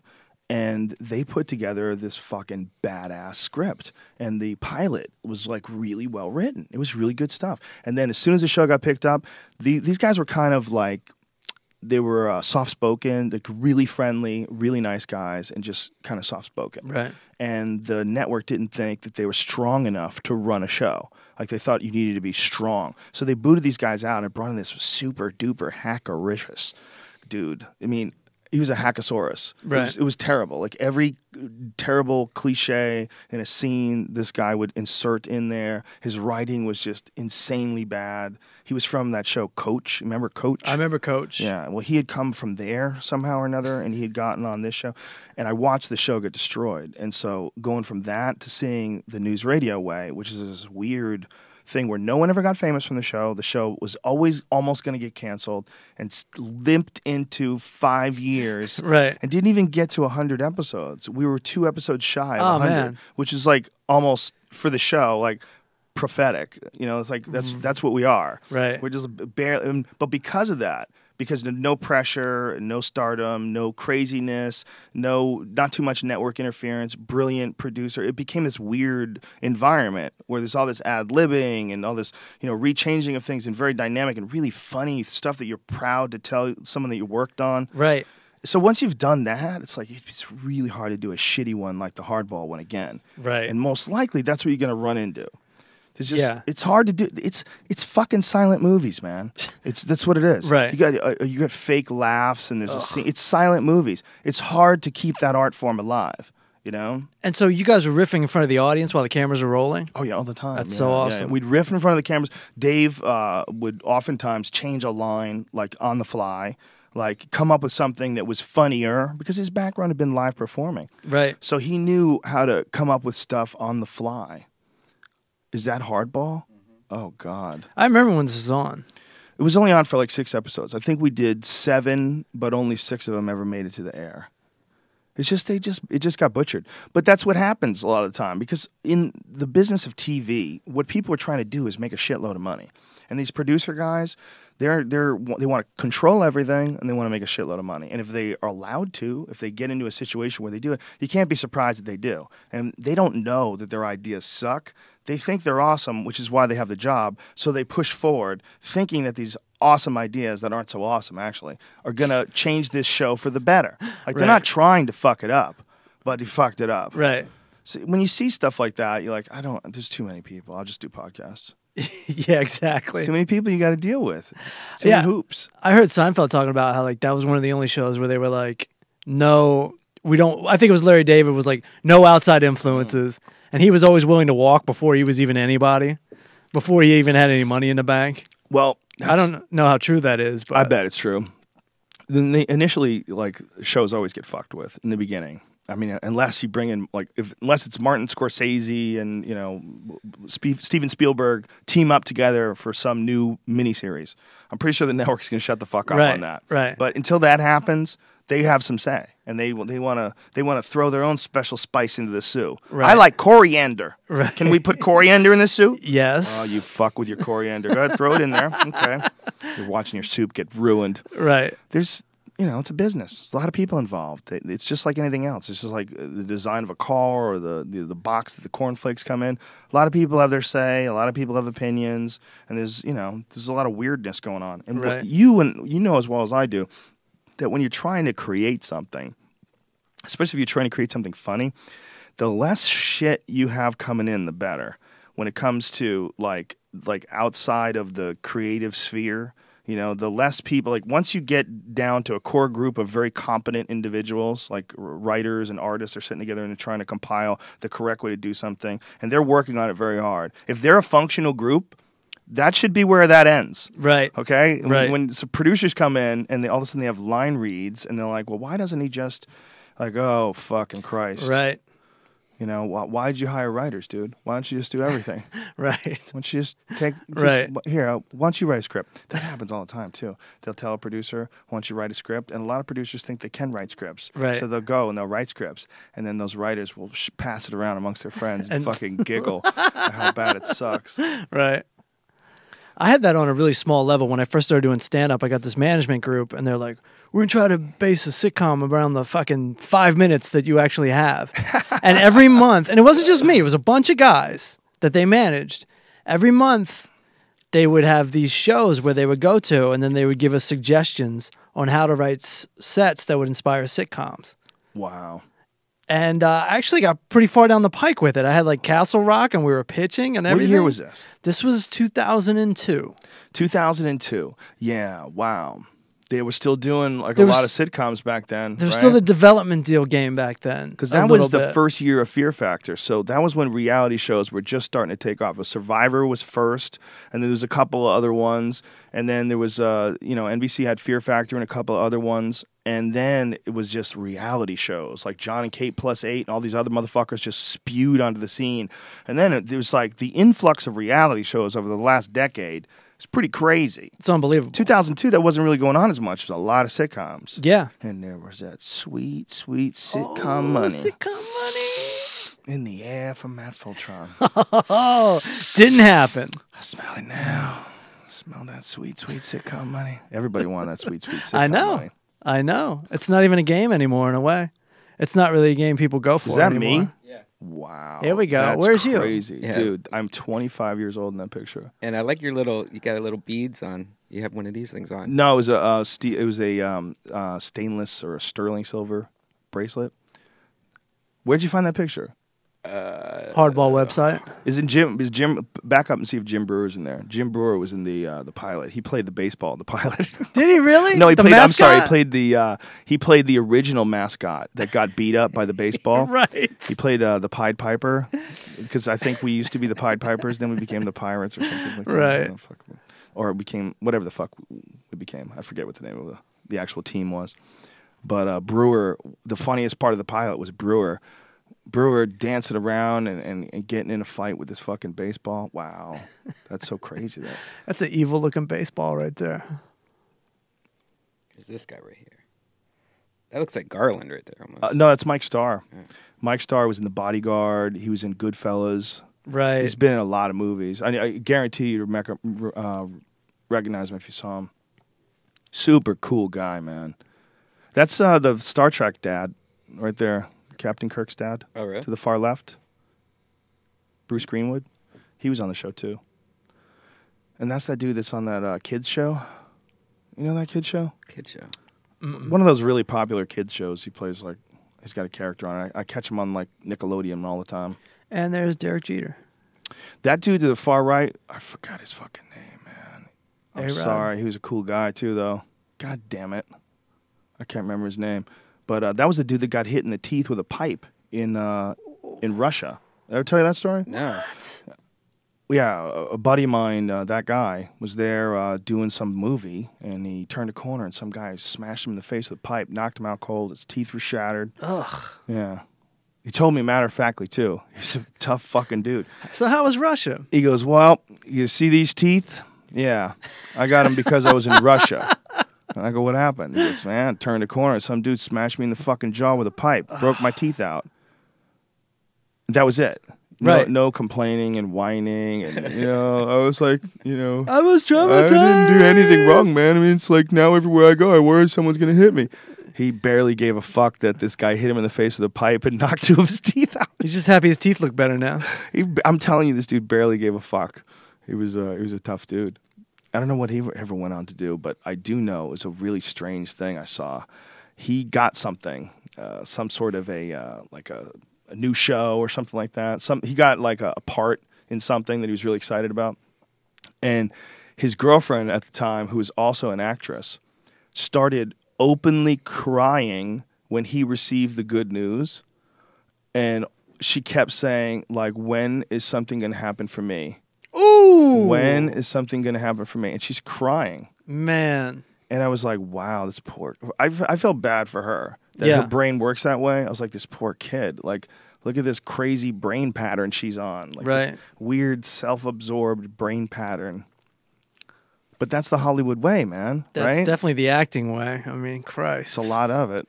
It's a lot of lottery playing. Yeah, I mean, a lot of them aren't that... The problem is, even the best are not that much better than some guy that's doing community theater in Oakland. Right. You know? Right. It's probably some bad motherfucker that can't keep his shit together. Right. Smokes a little bit too much, drinks a little bit too much. But when he gets his shit together and gets a hold of a script, he could probably fuck it up. Right. But he's just never gotten the right acting fucking agent Sure. and agency or parts. Or the part always goes to Colin Farrell when he gets close. Fuck it. Right. But the difference between a guy who's really good and the difference between a guy who's really famous, as far as like what's valuable in a lot of ways, is like how much better is the good guy than the famous guy? Because you got to be a lot better. Because if you're not a lot better, I'm going to go with the famous guy because people go to see a goddamn Tom Cruise movie. Right. So like they have a hard road. Absolutely. Joe, did you see this picture? So it's like all the guys sitting here, and then you're like, you're so big. Yeah, I had a fucking baseball bat with my cock out. That woman is Rose Marie. She's from, I think it was the Dick Van Dyke Show or something like that. Wow. I think it was the Dick Van Dyke Show, but I remember I was embarrassed that I didn't know. Yeah, I think I've never seen the Dick Van Dyke Show. It's weird. I've never seen the Mary Tyler Moore Show. It's weird. Well, that's not as weird. The Dick Van Dyke Show is weird because Mary Tyler Moore is really young there. Yeah. Yeah, she was on the Dick Van Dyke Show. I'd never watched it, so when everybody's like, "That's Rose Marie," like people on the set were like, "That's Rose Marie," and I'm like, "Oh, like what the fuck does that mean?" This is before Wikipedia, folks. Yeah, no one knew anything back then. God damn, we were stupid. In 1993, human beings were monkeys. Yeah. We were monkeys with a railroad system and a language and cars. What are you going to do, go to the encyclopedia and look it up? Yeah, we're so much fucking smarter now. But it was interesting because after I'd met her, she was getting on in age, and she's still alive. She's born in 1926. So to be able to look back and see her after I met her, then I watched the Dick Van Dyke Show, and I got to look back and see her on what was, like, for a lot of people that were alive at the time, that was an iconic program. And so I was like, oh, now I know why these older people that were on the set were, like, freaked out that she was on the show. Well, it's because, like, Jesus Christ, it'd be weird to be on television if you were born and lived before television was even invented. Fuck yeah. I mean, I know you looked it up before and it was invented way back before it was common. Right. But still, it wasn't common until the 50s. Yeah, and people, they barely had enough money to buy one of those gigantic furniture things you would roll into your living room and occupy a good solid 10 square feet of space. See if you could find the Dick Van Dyke Show, like a highlight or a clip of the Dick Van Dyke Show on YouTube. Yeah, she was a very nice lady, though. She was very funny, too. She still is, I'm sure. She's still alive. But like I said, man, it ain't easy for everybody. Shit. There's a lot of people that don't get a shot. The thing about acting that's kind of most fucked is A, how many people out there would be awesome at it if they apply themselves? There's a lot of friends that we have that don't act at all, but if they really decided to be badass actors, they would be incredible at it. Right. And I think there's a lot of people that work like a lot of regular jobs that if they decided to apply themselves to it, they could be awesome at actors. But, but the thing is, like getting like discovered. Like, the sheer numbers of fucking people that are coming here? Like, what do you think? If a role comes out for a movie, like let's just say the Full Charge writes a movie. Yeah. For you, I feel action, sort of hand-to-hand combat specialist. Sure, let's go with that. Matt Fulchiron. Matt Fulchiron fly you into Pakistan to fucking rectify some shit. Right. There's some people that are just they don't know how to make a deal work smoothly, and sometimes you got to knock little heads. Right. You got to be able to do both, and that's what the Full Charge is here for. I'm like Seagal. It's like the movie tells you what I am. Matt Fulchiron is the Full Charge, and I just knock out terrorists, and I fucking save the world constantly. I see that being on Spike TV in the fall of 2016 if we play our cards correctly. We gave him a little taste by talking about it here on the podcast. Let the pitch meetings begin. Yeah. Oh, let's watch this for a second. Starring Dick Van Dyke. God damn, Mary Tyler Moore was hotter So than hot. the sun. Rosemary. There's Maury Rosemary. Amsterdam. Wow. Larry Matthews. And Mary Tyler Moore. Look at this craziness. Death of the party. Just the way people pretended that people were back then is so weird. Sleep in the same bed at least. Yeah. Look at this. It's pretty sexy. Yeah, that is pretty sexy. No, they don't, man. Look at the separation between the two beds. Oh, you're right. Oh, my God. I'm so sad now. She's so hot, and she's right there, and he has to sleep in the next bed. That is bullshit. I bet doing it from behind was a lot more popular back then because you had that extra gap, so you always probably just leaned her over the bed. I don't think people really lived like that, dude. No, they didn't. I It was think that TV was rules. just TV rules. Yeah. TV rules. They would never. They would see because if you have people sleeping in the same bed together, you're implying that they're fucking. Right. You don't want to imply that. This is wholesome. Dick Van Dyke, his father knows best. Just wants to play golf. Yeah. Man. That's it. Yeah, he's just trying to sneak out and play some golf. He ain't trying to fuck his wife. What he's doing right now is running from the prison warden who tells him that he can't do what he wants to do with his life. Sushi master. God, she's so hot though. The cute prison warden. Look at she wakes up with her hair perfect. Amazing. She's got full war paint on and her hair is perfect. Look at that. This is so weird, man, because this is like a time capsule. Oh, boy. That was a curse word back then. This shit hadn't been done before. We're watching some shit that like what happened? Hi. She took out the spark plugs. I was so proud. I dressed, I shaved, and I packed and got out without waking you up. And you were so proud you had to come back and tell me, huh? Honey, I forgot my keys and my money. I'm sorry. Well, I am sorry, honey. Look where she wears the bed. The second I closed the door, I knew I left the money. My keys. Honey, I'm sorry. Get over it. So Are weird. you still mad at me from last night? Rob, I'm not mad now, and I wasn't mad last night. This would be a weird sort of a piece if someone decided to like recreate this show with the exact sort of inflection. Right. It's not, I'm inconsiderate. I mean, if I'm anything. But the only inconsiderability I'm guilty of is talking to you right now where there are 3 guys waiting for me to tee off. Darling, go tee off. Do you get it? You get that one? You get that? Yeah. That's strong. Can you imagine that at one point in time that was cutting edge? I was like saying go fuck off. Yeah, it's really weird watching old shit like that.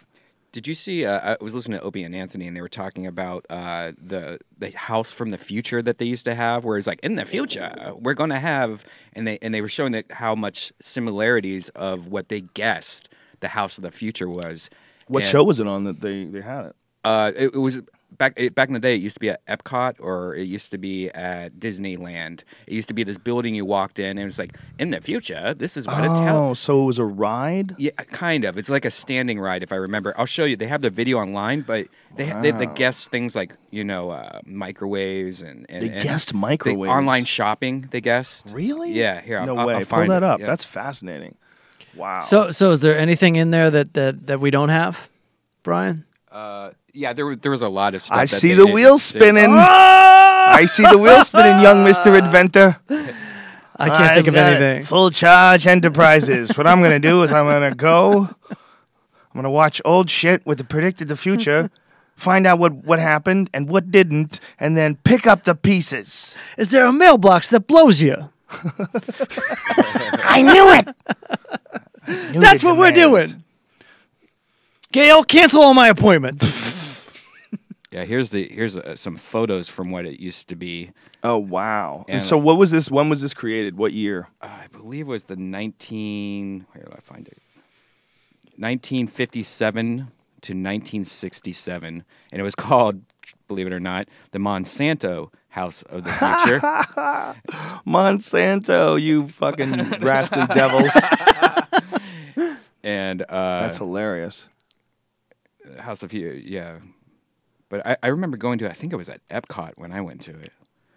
Wow. Yeah, and I'll find a video of it. The video is actually... There's a house that was, I wonder if it's still up. There's a house in the Hollywood Hills somewhere that I saw, not in person ever, but I've seen it in photos, that looks like a UFO.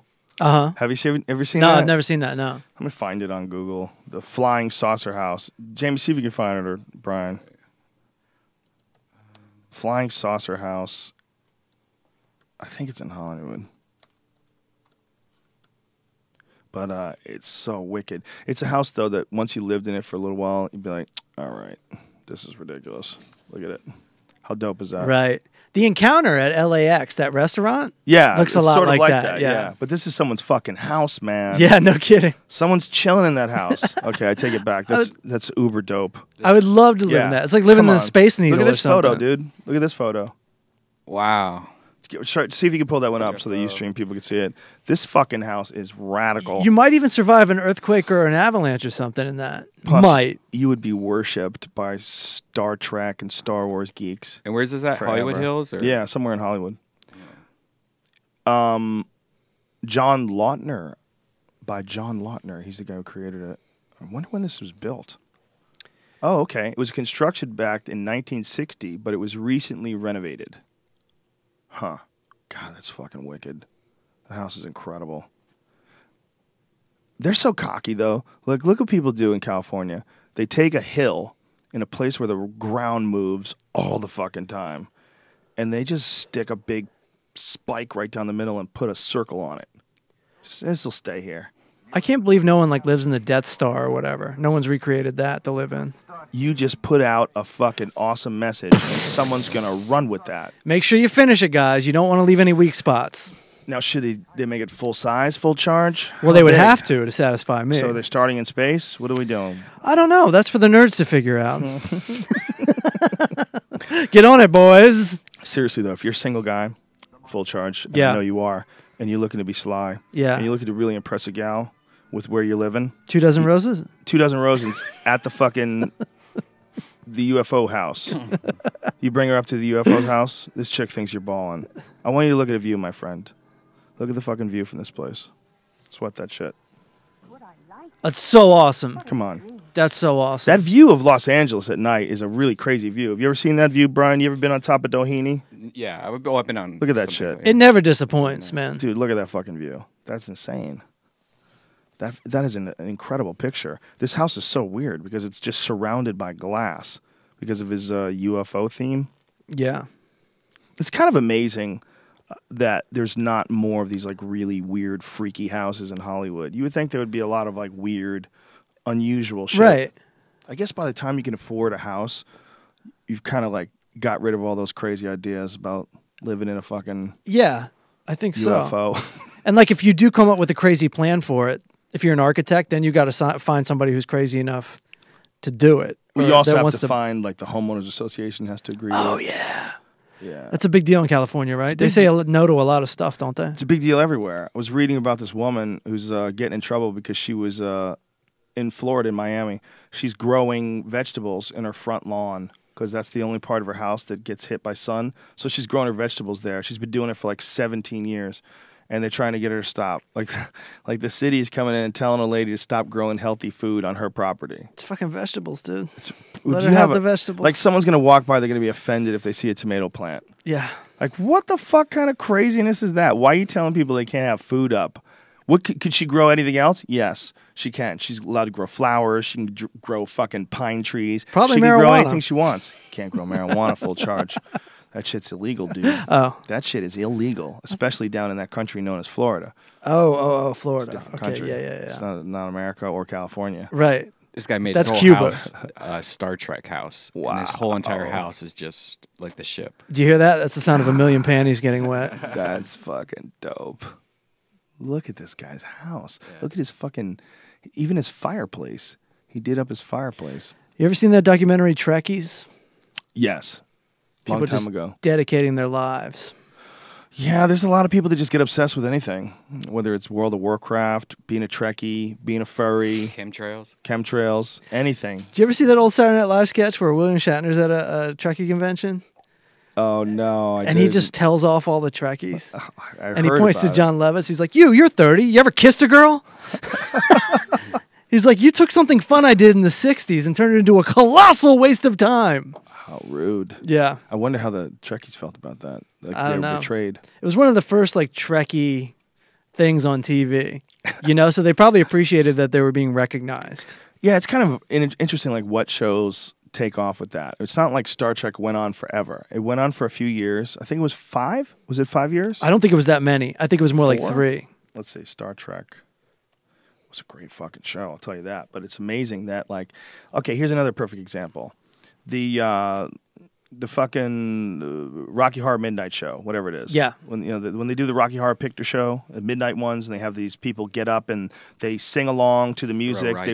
They throw rice. They wear the clothes that everybody's wearing in the music in the musical. They still do it at the New Art, like once a month, once a week. How's that one take off? Like, why that? What is it about the Rocky Horror Picture Show that makes everyone want to get together and watch it over and over and over and over and over and over and over again and have these midnight screenings and everybody loves it and they dress up and it's a community. Yeah. But it forms over this one fucking weird movie. It's all such a fucking perfect storm of events. It comes out at the right time, right when people notice Let's it. do the time up again. It doesn't hurt that the movie is fucking badass. Yeah. For a one-time viewing, Yeah. it is a badass movie. It's Really? very good. Rocky Horror Picture Show is a very good movie. I love that movie, especially at the time. I don't know how it holds up to get today. Right. It might be a little absurd knowing all the Rocky Horror Picture Show shit behind it. That's one thing I'm very aware of, but don't know anything about. So I've never seen it, and I don't. Yeah, it's because it's also a time capsule. I should probably see it again too before I recommend it because I watched the Altered States movie, that William Hurt movie about isolation tanks. I watched it, and I thought it was the most amazing movie ever. It got me into isolation tanks, got me researching them, eventually got me to own one. So it was like a pivotal moment in my life seeing that movie. And I remember it being very good. I watched it recently. It's fucking terrible, dog. This shit is terrible. I barely got through it. Not only that, I tried to talk Mrs. Rogan into watching it with me. She just watched this shit with me for 5 minutes. She's like, what the fuck are you watching? It was so bad, man. It's missing so much that makes a movie good. And then you don't get to pick the movie again for another 3 or 4 choices. Dude, you know how it is. I know how it is. Give a good steady dicking. You know what I'm talking about, full charge. Trust me, I know. I know you do. Yeah. It's weird how movies don't fucking hold up. A lot of them don't, but a lot of them do. It's so strange. Like, watch The Godfather. It's perfect. It's a goddamn perfect gem. There's nothing wrong with it. Everything's great about it. I can't imagine Goodfellas ever being bad. It's impossible. Yeah. It's impossible. It's a perfect movie. There's movies that are just so good, it doesn't matter if someone else achieves great heights as well. Yeah. That movie's still going to stand no matter what era it's shown in, especially in consideration between like what technology was available to shoot a movie like that then as it was, as what's available today. You know it's good when not even Martin Scorsese can top it. Right. He's the one that did it. There you go. One flew over the cuckoo's nest holds up. I just Fuck watched yeah, that the other day again. That's Fuck so yeah, amazing. it does. That's a timeless theme right there. Nicholson was a bad motherfucker when he was young. You know, people remember Nicholson sitting in front court at the Lakers game and when he pretended to be a wolf They remembered some stupid shit about Nicholson, but go back to Chinatown. Watch Nicholson in Chinatown. He was a bad motherfucker. Dude, Chinatown is another one. Chinatown holds up. He was so bad. He was so good in Chinatown. We talked about it last time I was here. Did we really? All signs point to Chinatown. Did we dude. really? I swear to Christ. You're right. Yeah. How did we get to He was Nicholson and amazing. Chinatown in 2 separate episodes? Oh my God! This shit isn't crazy. It's a conspiracy. It's crazy, full charge. I don't even know how it happened. Nicholson was the original Full Charge, Ancient man. Chinese secret. He did a lot of fucking great movies too, man. And you know, he still got it. Like that movie, The Departed. He was still great in that. Dude. He's still great. He's just, and he has like moved seamlessly from young hot guy to old creepy guy, seamlessly. Like there was a show recently. You know that Fast and Loud. You know that show? I don't think I do. No. Fast and Loud is those guys in Dallas. They have cars, and it's called Gas Monkey Garage is their place. And they take cars, they buy them, they fix them up, and they resell them. Sell them at auctions, sell them to collectors. It's a funny show. Right. I enjoy it. And fuck, what was my point? Nicholson. Yeah, fuck, goddamn. Oh, that's what it is. Okay, I'm sorry. I got distracted because it's a really good show. Right. They did an episode with Burt Reynolds. That's where I got distracted. Okay. They were redoing a Trans Am. And the Trans Am was the Burt Reynolds Firebird from Smokey and the Bandit. Perfect car for like when you're in high school. Like during those days when Smokey and the Bandit was on, that was the fucking car. Yeah. Everybody, oh my God, it's a Firebird Trans Am. Woo! Yeah. With the flames on the hood and shit. I mean, it was an amazing car for like several years because of Burt Reynolds. But dude, Burt Reynolds is fucked. Like he's hunched over. Right. They had him in there signing. He's hunched over. He's Great got hair. Incredible hair. It's ridiculous. His face has been operated on way too many times. Yeah. It's strange, and he's got sunglasses on. And you remember him from like Deliverance, this virile, strong, like dangerous looking dude who had just gotten done playing football, essentially. Right. You know, he'd played football in college in Florida and went from there into the movies. He was a bad motherfucker. But you look, he couldn't make that transition. He couldn't become the old guy. The spread. Couldn't make the spread. He couldn't be himself throughout the ages. Yeah. Whereas Nicholson, the hair started falling out, no toupee. Just show up to award shows, his hair all fucked up, big bald spot, doesn't give a shit. He was always a freak and always an artist, so he could kind of roll with it. He rolled with everything. He rolled with getting fat. He just kept getting fatter and fatter and fatter. And he was in that movie with like Cher, where he played the devil or something like that. You remember that movie? She-Devils or something? There were witches or something Witches like that. of Eastwick. Witches of Eastwick. Yeah, that's a good movie. Yeah, and he was already like fat and creepy then.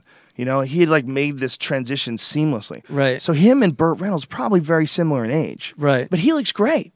Yeah. I mean, you look at Nicholson, he looks great. He looks like an old guy. He's fucking. He was at the game the other day, or Floyd Mayweather fight, and he's eating popcorn while they're interviewing him. Yeah. Chewing pop. You're not stopping for your camera. No. If you want to talk to Jack while he's fucking watching the fights, he's gonna eat popcorn. But you don't feel sad for him. Right. You see Burt Reynolds, and you're like, Jesus Christ, look at this poor guy.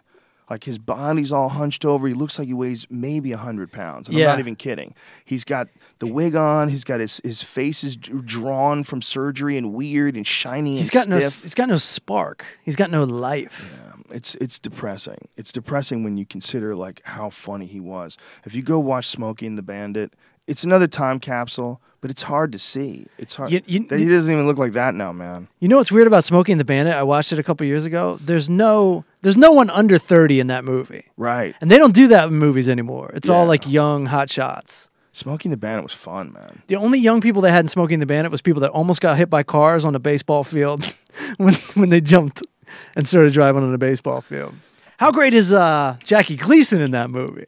Burt Reynolds had that one. He was great. Jackie Gleason was awesome in that movie. What was that one? Sorry to interrupt you, but That's I was trying okay. to remember this one Burt Reynolds movie. I think it was Domino.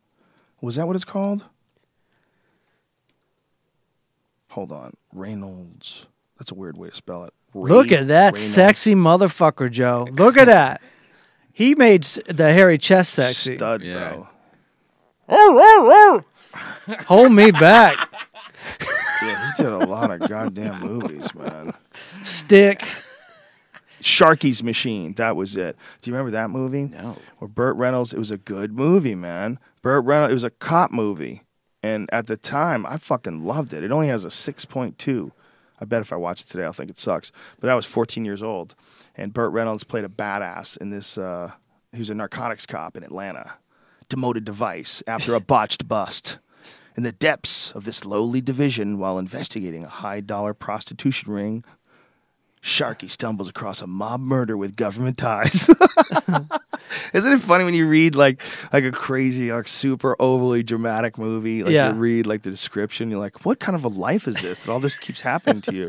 Sharky stumbles across a mob murder with government ties and responds by assembling his downtrodden fellow investigators, Sharky's machine, to find the leaders and bring them to justice. Meanwhile, most cops are bored out of their fucking minds just sitting around the office. No evidence, no nothing. I bet it's terrible if I watch it today, but goddamn, I liked it at the time when I was 14. Did he ever go mustacheless? Is he mustacheless in Boogie Nights? I don't think he is. I don't know. He loved the mustache, man. He wore it a lot. Do you have tape over your webcam? Yeah. You don't? I don't want people seeing me beating off. That's hilarious. Tired of the NSA. No, you know what it was, man? I actually had tape that they put over this thing from filming the show. Right. They wanted to cover my Apple logo, and I had an extra piece. And I put it over the camera as a goof, and then just left it there. I met this girl the other day that had on her camera, on her phone, she had tape on the front and tape on the back, like a crazy person. Why? Because she's like an FBI agent? Well, no, people are afraid of the NSA. They're Yeah. afraid of the NSA tuning into your laptop. If you look through 1,000,000 hours of me, you're going to see me in front of the computer, and then 10% of those times I'll be beating off. Right. That's what you're going to see. So Right. if you need to see that, Still not a crime. look through that thing. But, like, why would anybody want to go through that data? What are you trying to prove? I'll just tell you. What are you trying to prove? This has been documented. For some people, though, it's dangerous as I find out that you beat off. Like, if you found out that Colin Powell was an obsessive, like, foot fetish. It would change the way I thought about him, that's for loved, sure. like, this is his move. He loved, like, watching a video, very specific. One girl's licking your balls while the other one, you're coming on her feet. Right. No, that would change the way I thought about him, and I would question his ability to lead the military. Patriot style. Even though it's irrational for me to think that. Yeah, if you found out that he was just really into transgender porn, that was his big thing. You would not trust him when it comes to his decision making. Yeah, because I mean, meanwhile, there's no other indications. He's exactly the same person as when he was like the most awesome general ever. His resume is the exact same. But he just find out all this tranny porn shit. What if it gets out to the news? People find out how he enjoys his pleasure. Wow. With a slice of pain. Transgender with a girl is pretty sweet. What does that mean? Meaning a like girl to a boy? Meaning like a girl that has like boobs and And a hair, dick? but a dick, and it's fucking a normal girl. That's hot. You like that? Do you watch that? You like that? Do you watch that for Pretty real? cool. Well, because it's like that you take the guy who you don't really want to see anyways, and you give him boobs and make him look like a girl. Somehow it doesn't affect Brian's reputation when he says something like that. Yeah, he doesn't have a reputation. His reputation is that. That's the best aspect of his personality, his curiosity, his willingness to hang his neck out there. But we don't want him leading the military at the same time. But you know what I mean, though? It's like instead of having to look at a hairy dude or some ugly dude. Oh, no, I see your logic. Have you tried it? No, it doesn't work with me. I limit myself to I don't want to watch that. I'm scared I'll like it. Why? Because then it'll be all I watch, and now I'm Colin Powell. Well, I think personally, when you start getting into weird, freaky shit, like if you're only into like someone coming on feet or something like that, maybe you need to stop beating off for a couple months. Yeah. Like maybe you've talked yourself into some weird box where every girl has to have a dick, and you know everybody's feet have to have red nails. I need red nail polish. There's no fucking red nail polish. Like you'll find your search message boards for the red nail polish fetish, jerking off for them, and everyone agrees. Well, these assholes with black goth toads. Who wants to see that? And you find the red nail polish, but it's still not good enough. You got to find the perfect. There's always going to be people that take anything, whether it's a conversation, whether it's a relationship, or whether it's Star Trek. They take things to a bad place. They take a good thing and they put it in a bad place. That's why porn gets such a goddamn terrible reputation. It's because, there's a few dudes who beat off a wee too bit. Oh, yeah. A wee too bit. Yeah. A wee too bit much. But there's also people that use it so that they don't have to date people they don't really want to date just to get some sex. That's the thing. They just see it and they didn't create it. They don't feel totally karmically responsible for just watching it and downloading it. And then they beat off and then they go about their day full charge without being trapped like poor Dick Van Dyke. Right. Poor Dick Van Dyke who had to sleep in a different bed and wasn't allowed to beat off them. Couldn't even go fishing. They thought back then, they thought Satan would come and steal you in your sleep if you beat off. Yeah, they did. They didn't allow it. It was illegal. it got labeled a homosexual thing. Beat off and be Masturbating. Gay. Beat off and be gay. Well, it should be. You're a got man dick fucking in a your man. hand. You have a dick in your hand. What are you doing? You're doing gay shit? You're fucking a man's hand. How dare you? Well, I quit. Fucking weirdo. Weirdo fucking your own hand. I don't believe in gay sex except my own gay hand. Both my hands are gay as fuck. Yeah, my right's way more gay. My left hand's gay and my right hand's gay. My left hand's bi-curious. Fortunately, they're only gay from my dick. Monogamous. Boy, I lucked out on that one. Not there's anything wrong with being gay, but it seems like you guys carry more weight than we do. You carry a greater societal burden, not from people like me, but from people who judge. Yep. So in that case, I'm glad my dick is the only thing that my hands are attracted to. You have less to deal with. Gay hands are called jazz hands, right? No, jazz hands. Ta-da! When you're trying to like put a little extra energy in something that really sucks. You know, something that's really not that good. Or you're trying to downplay something that is unbelievably super awesome. Ta-da! Like if you're, standing there in front of a movie you've been waiting for 3 years and you have the opening night ticket, you're like, ta-da! Those are legit jazz hands. Right. When you're waiting for The Hobbit, the desolation of Smaug to come out. Waiting in line. Do you remember when the fucking Harry Potter novels were coming out and people were making videos of them running by and giving away the ending? Oh, yeah. No. Yeah. God, those guys were cunts. It would have been great if that video ended with somebody just blindsiding the guy on the bike. Right. Just knocking him down, kicking his ass, and all the fucking Harry Potter dorks join in. Fuck Yeah. you. Sorry. Thought it was funny. Beating it with brooms. I mean, can you imagine, man, just wanting to steal joy, just wanting to steal mystery from people. There's always somebody. And that was back, I mean, I guess the internet was still around then. I don't know what kind of spoilers you would get because social media wasn't as strong, like Twitter and Facebook and all that stuff. So I bet it was probably harder to find out accidentally what the end of a book was. You had to search for a spoiler. Yeah, basically. Back then you had to really go looking, or you had to get stuck next to some asshole who won't stop talking about it. Yep. And you're like, I don't want to know. No, it doesn't matter. You'll still enjoy it. Listen, he goes into the dark. You're like, why are you still telling me this? I've been working all week, and when I'm done, I want to watch Harry Potter, goddammit. I had a guy do that to me once, a guy that I really respected, and it was so brutal. I couldn't believe my opinion of him changed. So he was a famous guy. He's telling me this really fucking boring version of that. What is the I Drink Your Milkshake movie? Oh, There Will Be Blood. There Will Be Blood. Yeah, and he was telling me about the opening scene, and he's describing the scene. I'm like, please stop, please stop, please stop. Look, I'm going to see this movie. It don't matter. You still enjoy it. You'll still enjoy it. I'll still enjoy it. You're telling me what's happening. And he wouldn't stop. I literally had to walk away. I go, Jesus fucking Christ, and I had to leave. Right. He was insisting on letting not just me but all the people around me know exactly what happened in this opening scene. I'm like, fucking Christ. Was this Daniel Day-Lewis was doing this to you? Shh, dude! I told you, don't talk about me and Daniel. If I have a protein shake, Joe. I think he does everything perfectly. I would never criticize him. Have you guys seen those pants that the young kids are wearing nowadays that looks like... these young kids. Skids? It's where it looks like you have like poopy drawers almost, where it's like, it's not droopy pants. Here's a video of like Let's Bieber wearing them, where it almost looks like the crotch is down way far, like by your knees. What? And it almost... Oh, hold on. Like hammer pants? It almost looks... Yeah, kind of like hammer pants. Wait a minute. What is this? Okay, so they're skinny, but baggy in the crotch. Like the crotch goes down to about your knees. You look like kind of like a penguin. Oh, you better not be checking leg kicks. I'll tell you that. And see all the pot smoke that's coming out of his van. This is from yesterday. He's getting in trouble. Exclusive. Yeah, they were like, police were telling him he can't hotbox with his van. Yeah. Why is he driving in a van? I don't know. Is that how he gets around? I guess so. So he brings his crew with him. That's how you bring a crew? Yeah. Yeah, you have to have a van if you want everybody to travel together. He's got an immense crew. When you're a legit super duper star, you gather an immense crew like he has. I'd love to have a crew.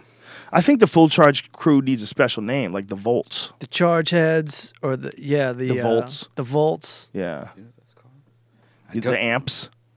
Amperage. The Evereadys. I like that. Duracells. This is a Duracell group. But I've seen people wear these pants all the time, and they hit me in like a gross out kind. Oh, here they are, because they're like hammer pants, and I'm not shocked.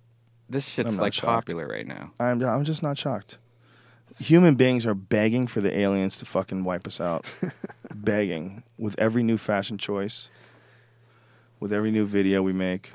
Seemed like it was getting pretty normal there for a while. Incorrect. Full charge. Very sweater You haven't vest. been paying attention, fella. It's been downhill since the fucking bell bottom. We accepted the bell bottom, and it was a slide, my friend. A slide. I think I'm going to go to tracksuits and fanny packs. I'll do it. I think I'm going to commit. I'm for the tracksuit. I think 100%. tracksuit and fanny pack is my new look for life. I think my body will appreciate it. It's very light, relaxing. Let's find some good tracksuits, Brian, and change that to our new wardrobe. I'll show you the ones that I want. We live in California, man. I don't need to wear thermals and shit. I don't need layers of goose down. No.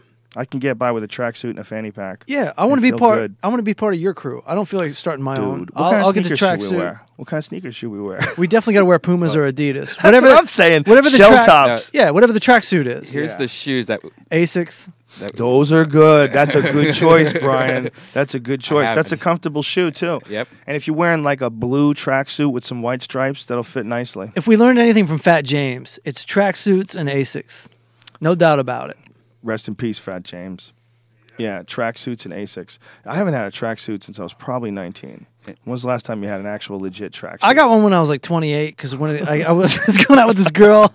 I wanted to try to pull it off like we're talking about now. Yeah. She worked at Echo. You know that Mark Echo, that clothing line? Yeah, She worked there. And I'm like, get me one of these tracksuits. Right. And I tried it for like a week and I just couldn't keep it up. You know? This is a tracksuit. I couldn't commit. Couldn't Let's put it commit. that way. I didn't have a crew.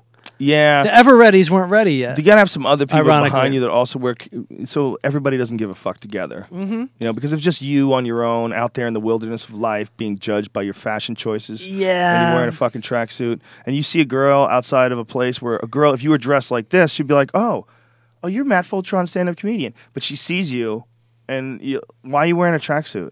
Yeah. Well, I just like being casual and. I like dressing like a moron.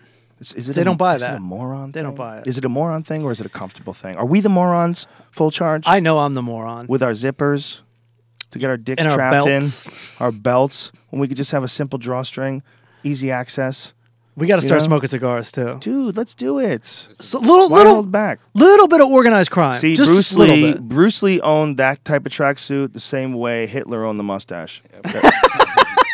You can't wear that without people thinking that you're Bruce Lee. Except Bruce Lee hurt many he more owned people it. than Hitler. Yeah, see, like this one, nothing. You could wear that, no Yeah. problem. But that Game of Death one, no. Bruce Lee owns that. That's his. You can't wear that. You can't wear a yellow jumpsuit. It'd be embarrassing to wear a jumpsuit and like a breakdance competition breaks out, and then you got nothing. You got nothing. You're just kind of inching away quietly. Yeah, Bruce Lee, that yellow tracksuit. If you wear that, people go, "Yo, what's up, Bruce Lee?" They'll immediately go to that. That tracksuit is off limits. If you have a tracksuit, you better learn a skill, and that it better be karate, breakdancing, or counting numbers at That's horse races. incredible. Now that I'm thinking about it, is there one actor more synonymous with a very specific type of jumpsuit than Bruce Lee? No, I mean, No. unless you count LL Cool J, which No, you 'cause they- can't. but they can't because he owns that yellow jumpsuit in the Game of Death so hard that to this day, the only time you see people wearing them is when they're wearing it for a Bruce Lee costume. Right. Like he owns that fucking yellow jumpsuit. There's never been like a time like that where someone has just a really standard type of athletic apparel that is so common to them that when you see it, all you think about is them. Fanny pack. Hey. Beyonce fanny pack. Yeah, boy, she ain't scared. When you have an ass like that, no one sees anything other than your ass.